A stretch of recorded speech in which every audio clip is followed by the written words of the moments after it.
Hello बच्चों। तो यार, आज से शुरू हो रही है अपनी रेगुलर क्लासें, जिसकी कोई गारंटी नहीं है कि रेगुलर आएगी या नहीं आएगी, लेकिन कोशिश ये है कि डेली अपलोड कर पाऊँ। क्योंकि हो सकता है, क्योंकि अब छुट्टियां हो गई है तो घूमने का प्लान है कहीं।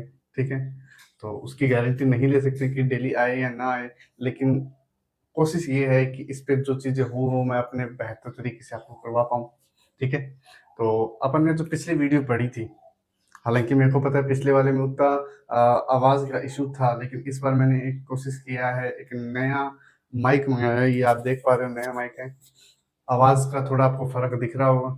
आप चाहते हो इसका अनबॉक्सिंग करना क्योंकि अब ये जो चैनल है ना, ये अपना पर्सनल है। यहाँ पे मैं हो सकता है शायद व्लॉग्स भी डाल दूँ, मतलब ऐसा पॉसिबल है। मन तो नहीं है, लेकिन हो सकता है डाल दूँ।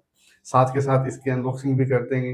जो मेरा पुराना माइक था और ये जो कौन-सा माइक मैंने लिया है, उसका डिफरेंस भी आपको दिखा देंगे। ठीक है? और डिफरेंस तो मेरे हिसाब से आपको पता भी होगा, क्योंकि मेरी पुरानी वीडियो और ये वीडियो में फ़र्क आपको दिख जाएगा। ठीक है? चलिए, तो आज अगर मैं बात करूँ अपने टॉपिक की, तो पहले मुझे ये बताइए, हमने अभी तक इंग्लिश में कुछ चीज़ें पढ़ी हैं। सबसे पहले हमने क्या पढ़ा था? सबसे पहले हमने पढ़ा था कि इंग्लिश एक क्या है? लैंग्वेज है। ठीक है? उस लैंग्वेज में 2 चीज़ें होती है, एक होता है साउंड्स, एक होता है लेटर्स। साउंड का मतलब आवाज़ जिसे हम कहते हैं, और किसी की आवाज़ होगी तभी तो हम उसके लेटर्स को डिफाइन कर पाएँगे। वरना अगर मैं कहूँ ये, तो किसको पता है कि ये ए ही है? जब हम इसको बोल पाएँगे तभी तो हम बता पाएँगे कि ये ए है, वरना मैं इसको तो बी भी बोल सकता हूँ। बात समझ आ रही है? ठीक है? लेटर्स जिसे हिंदी में क्या कहते हैं? वर्ण कहते हैं। ठीक है? उसके बाद हमने पढ़ा था लेटर्स से बड़ा कौन है? अल्फाबेट्स, वर्णमाला जिसे कहते हैं हिंदी में। अब वर्ण और वर्णमाला यानी लेटर्स और अल्फाबेट्स में फर्क क्या है? लेटर्स होंगे आपके ए, बी, सी, डी, ये जितने भी है कंटिन्यू चलते रहेंगे जेड तक, वो सब क्या हो गए आपके लेटर्स। लेकिन अल्फाबेट क्या है? अल्फाबेट है ए से लेके जेड तक, जितने भी हैं वो सब क्या है? अल्फाबेट्स है। दोनों में फर्क समझ लीजिए। ठीक है? कंप्लीट है वो अल्फाबेट है, अलग अलग है वो लेटर्स है। ठीक है? अब अल्फाबेट से क्या बनेगा? A meaningful collection of letters। क्या कहा? और मीनिंगफुल कलेक्शन ऑफ लेटर्स क्या बनेगा हमारा? वर्ड, शब्द जिसे कहते हैं हम। शब्द की डेफिनेशन क्या हो गई? A meaningful collection of letters. ठीक है? इसका मैंने एग्जांपल भी बताया था, माइक। ये मीनिंगफुल है तभी इसको हम पढ़ पा रहे हैं, लेकिन अगर ये उल्टा होता, क्या ये कोई वर्ड बना है क्या? नहीं, ये वर्ड नहीं है। वर्ड कौन सा है? ये है। क्यों? क्योंकि ये क्या है? एक मीनिंगफुल है, मीनिंग है इसका, कोई शब्द का अर्थ है। जब तक अर्थ है तो वो क्या कहलाएगा? वर्ड। अगर उसका अर्थ नहीं है तो वो वर्ड नहीं होगा। इतनी बात पड़ी। अब वर्ड के बाद में हमने इसमें कुछ पार्ट्स ऑफ स्पीच के बारे में पढ़ा था कि कोई भी वर्ड है वो अलग अलग 8 पार्ट्स ऑफ स्पीच होती है। कितनी होती है? 8। जिसमें से मैंने आपको एक नाउन बताया था। नाउन क्या होता है? ऐसी कोई भी चीज जिसे आप देख पा रहे हो, देखने के बाद अगर उसका नाम पता है तो वो सब क्या है? नाउन। अ नेमिंग वर्ड, अ नेमिंग वर्ड यानी ऐसी चीज जिसका हमें नाम पता है वो सब क्या है? नाउन है। उसके बाद सेकंड हमने पढ़ा प्रोनाउन। प्रोनाउन क्या है? नाउन को जो रिप्लेस कर दे वो सब क्या होंगे? प्रोनाउन। जैसे राहुल गोज टू मार्केट। अब राहुल मार्केट गया हमें पता है, लेकिन बार बार अगर राहुल का नाम रिपीट हो रहा है तो क्या हम बार बार राहुल का नाम लिखेंगे? या ही गोज टू मार्केट। जहां ये ही आया है, ये ही किसको डिनोट कर रहा है? ये प्रोनाउन को डिनोट कर रहा है। यानी नाउन रिप्लेसिंग वर्ड। ठीक है। उसके बाद हमने तीसरा जो पढ़ा था वो क्या पढ़ा था? तीसरा हमने पढ़ा था एडजेक्टिव। और एडजेक्टिव क्या होता है? एडजेक्टिव का मतलब होता है विशेषता बताना, क्वालिटी बताना। तो it qualify noun and pronoun. तो ये है हमारा ओवरऑल क्या कहते हैं डिस्क्रिप्शन या ओवरऑल जो हमने बीती दो क्लासों में देखा था। ठीक है, माइक का फर्क आपको दिख ही रहा है। तो क्या आपको ये इतनी चीजें याद है? अगर याद है तो अच्छी बात है। फिर हम अगली क्लास, आज की जो क्लास है उसमें हम टॉपिक नंबर 4 उठाते हैं। और टॉपिक नंबर 4 हमारा है, ये आप अगर ऐसे रिवाइज करोगे ना तो चीजें जल्दी आसानी से याद हो जाएगी। मैंने कौन सा देख के बताया? मैंने भी तो बिना देखे बताया। हाँ, मेरे को पता है कि मैं अपने नोट्स याद करता हूँ, लेकिन मतलब मैंने बताया था ना कि मैं अपनी क्लास से देख के फिर ही तो बता पा रहा हूँ। नोट्स आपको बताए थे मैंने कि मैं अपने हैंड रिटन नोट से ही आपको चीजें करवा रहा हूँ। ना तो मैं कुछ इधर लेके जा रहा हूँ, ना कुछ उधर लेके जा रहा हूँ, ना कुछ बीच में से टॉपिक छोड़ रहा हूँ। जैसा मैंने लिखा है वैसा का वैसा आपको बता रहा हूँ। ठीक है, तो देखिए आगे।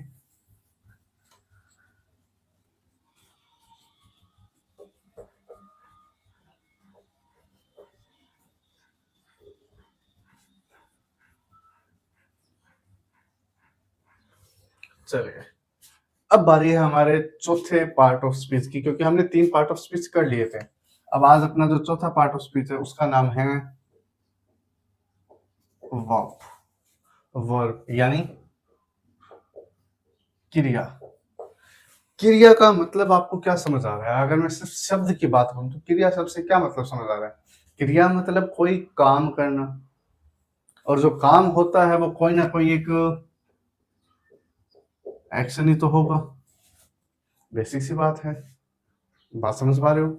यानी अगर कोई काम हो रहा है यानी कोई क्रिया हो रही है, वो सब क्या होंगी?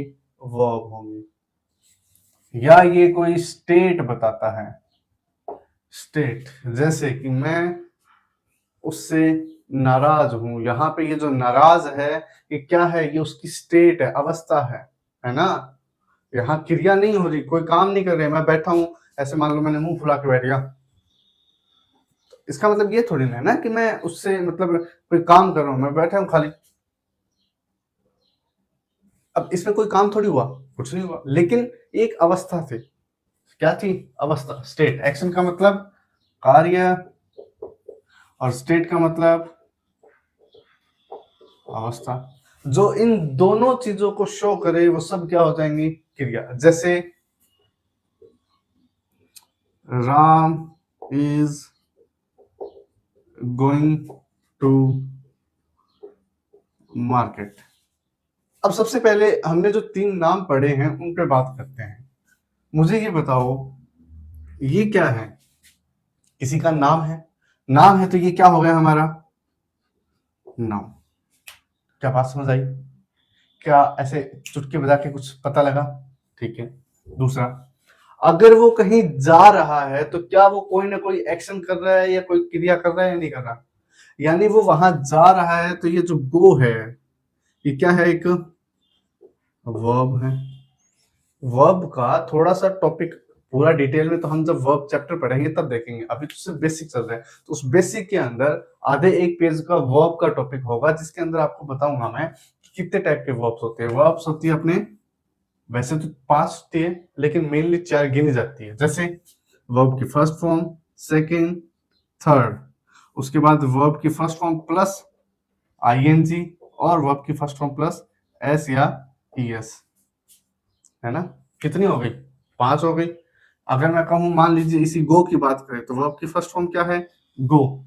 Second form went, third form gone. अब वर्ब की फर्स्ट फॉर्म के साथ अगर आईएनजी लगा तो क्या बन गया? ये रहा, गोइंग। तो क्या ये क्रिया हो रही है या नहीं हो रही? तो अगर जो क्रिया हो रही है तो ये हमारा क्या हो गया? वर्ब हो गया। एक और एग्जांपल देखते हैं।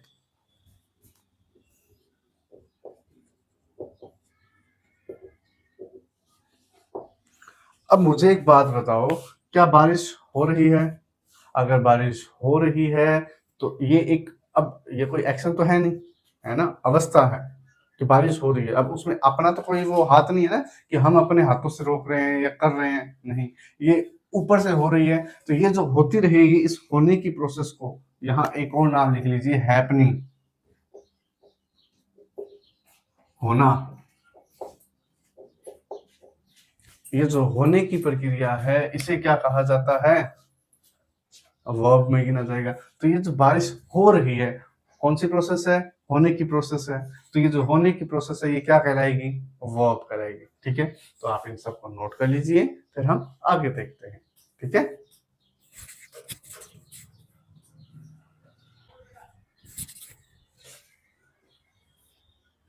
तो ये नोट हो चुका है, तो अब आगे देखते हैं। ठीक है,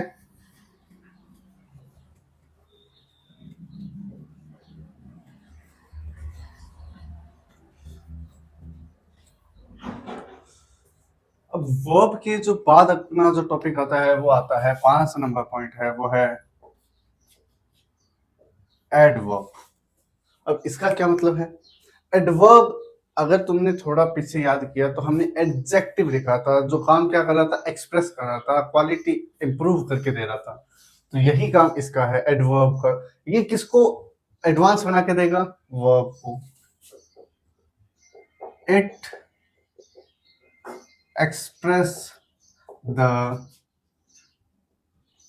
इंफॉर्मेशन ऑफ वर्ब, यानी ये जो इंफॉर्मेशन है, किसकी इंफॉर्मेशन, वर्ब की, उसको एक्सप्रेस करता है, बढ़ाता है, बड़ा करके देता है। जैसे अगर मैं वर्ब से रिलेटेड एक एग्जांपल लिखूं, he is studying in his room. अब अगर मैं तुमसे पूछूं कि यहाँ ये ही किसको डिनोट कर रहा है, नाउन या प्रोनाउन, तो आपका जवाब होना चाहिए ये किसको डिनोट कर रहा है, प्रोनाउन को।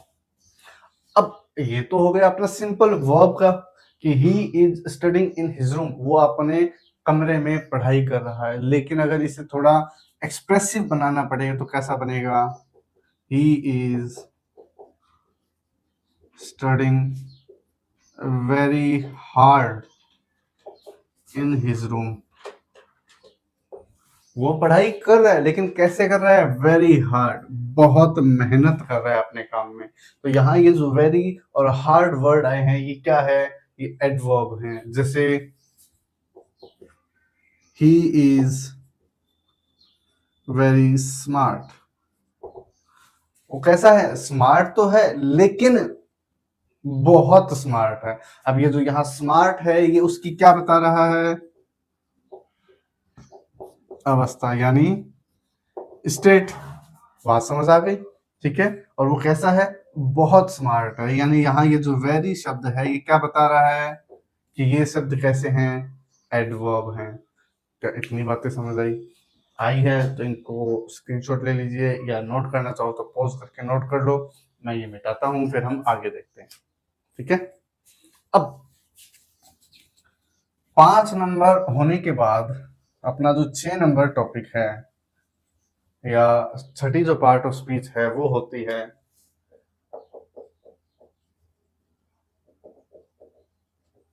प्रीपोजिशन। क्या है, प्रीपोजिशन। इसका काम है कि जैसे, पहले मैं आपको एक एग्जांपल बताता हूँ उसके बाद देखते हैं।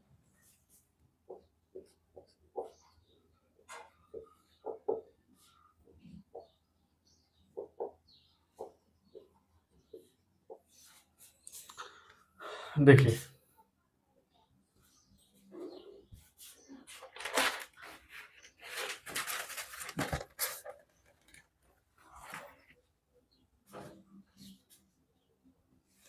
तो देखिए, मैंने उसे देखा, कहाँ देखा, नियर द पार्क। अब कहाँ देखा है मैंने उसको, नियर द पार्क। क्या ये किस चीज, किसी ना किसी चीज को रिलेट करके बता रहे क्या, मैंने तो देखा, कहाँ देखा है, पार्क के पास में देखा है। तो ये जो पास, नियर वर्ड आ रहा है ये किसको डिनोट कर रहा है, प्रीपोजिशन को। क्या बात समझ आ रही है, इसका अगर हम एक लाइन लिखना चाहें तो इसे लिख सकते हैं रिलेटिंग वर्ड्स। ऐसे शब्द जो किसी ना किसी चीज को किसी ना किसी चीज से रिलेट करके बताएं, वो क्या होंगे? प्रीपोजिशन। वो कौन से हो सकते हैं? इन, एट, नियर, एक्सेट्रा। ठीक है, और भी होते हैं जो हम जब प्रीपोजिशन देखेंगे तब पढ़ेंगे, लेकिन अभी हमें ये दो तीन नाम याद रखने हैं। जैसे I am studying in library. अब मैं पढ़ तो रहा हूं, लेकिन कहाँ पढ़ रहा हूँ? लाइब्रेरी में। तो यहाँ ये जो इन का काम है, किस ये बताने का काम कर रहा है? कौन रिलेट कर रहा है? किसको रिलेट कर रहा है? कि मैं पढ़ रहा हूँ, लेकिन कहाँ? लाइब्रेरी के अंदर। तो ये जो इन वर्ड है, ये क्या हो गया आपका? प्रीपोजिशन। एक और, the fruits are at table. कि जो फ्रूट्स है वो कहाँ पे है? टेबल के ऊपर है। तो ऊपर है, ये क्या हो गया आपका? रिलेटिंग वर्ड है, रिलेट करके बता रहे कि फ्रूट कहाँ रखे हुए हैं? टेबल के ऊपर रखे हुए हैं, एट द टेबल। तो ये एट यहाँ क्या हो गया आपका? प्रीपोजिशन। ठीक है, नोट कीजिए यहाँ तक, एग्जाम्पल अर्थ कर लीजिए। रिलेटिंग वर्ड होता है वो लिख लीजिए, रिलेटिंग वर्ड कौन से हैं ये लिख लीजिए। ठीक है, चलिए आगे चलते हैं, मिटाते हैं इसको। चलिए,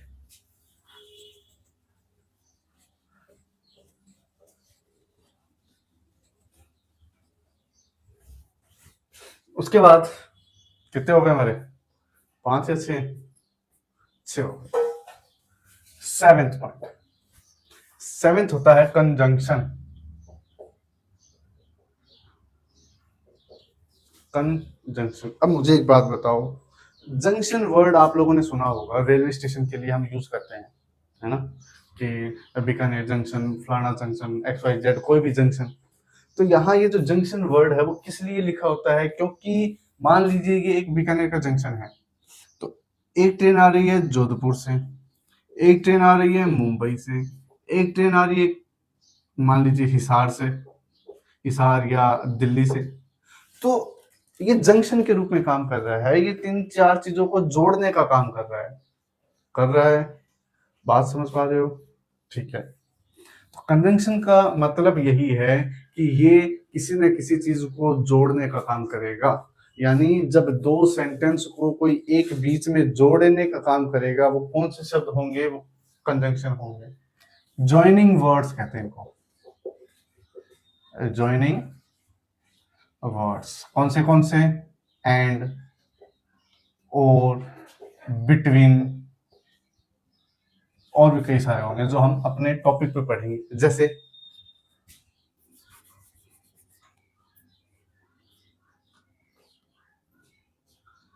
आई saw the cat and she went away. यानी मैंने बिल्ली को देखा और वो वहां से चली गई। जैसे, या आप लोगों ने वो अपने कौन से वो है ना, बाबा जी जिनका नाम मेरे को सही से याद नहीं है, आप चाहो तो मैं उनकी फोटो यहाँ लगा रहा हूँ, देख लेना, नाम पता लग जाएगा। उनकी एक मीम आपने देखा होगा जिसमें वो कहते हैं कि मैंने मरी हुई बिल्ली को चलते हुए देखा, या ऐसा कुछ, मरे हुए चूहे को चलते हुए देखा, ऐसा आपने सुना होगा उनका। तो यहाँ वही है कि मैंने बिल्ली को देखा और वो वहां से चली गई। तो बात समझ आ रही है? मैंने मरी हुई बिल्ली देखी, सॉरी, मैंने बिल्ली देखी और वो चली गई। तो यहाँ ये जो एंड वर्ड है, ये क्या काम कर रहा है? ये काम कर रहा है ज्वाइन करने का। किसको? दो अलग अलग सेंटेंस को। मैंने बिल्ली देखा, वो वहां से चली गई। तो ये जो दो अलग अलग सेंटेंस है, इसको जोड़ने का काम किसने किया? इस एंड ने। इसलिए कंजंक्शन वर्ड हमेशा कौन से वर्ड होते हैं? जो दो शब्दों को या दो वाक्यों को जोड़ने का काम करेंगे। जैसे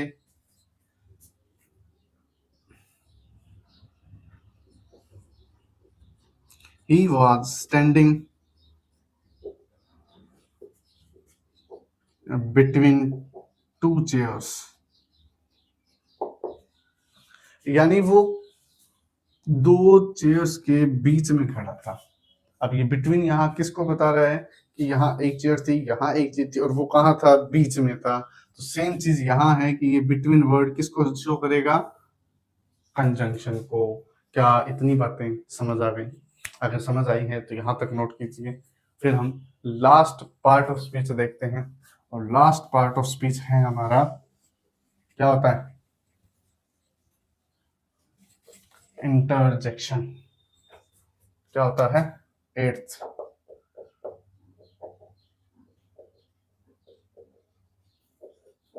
इंटरजेक्शन क्या होता है?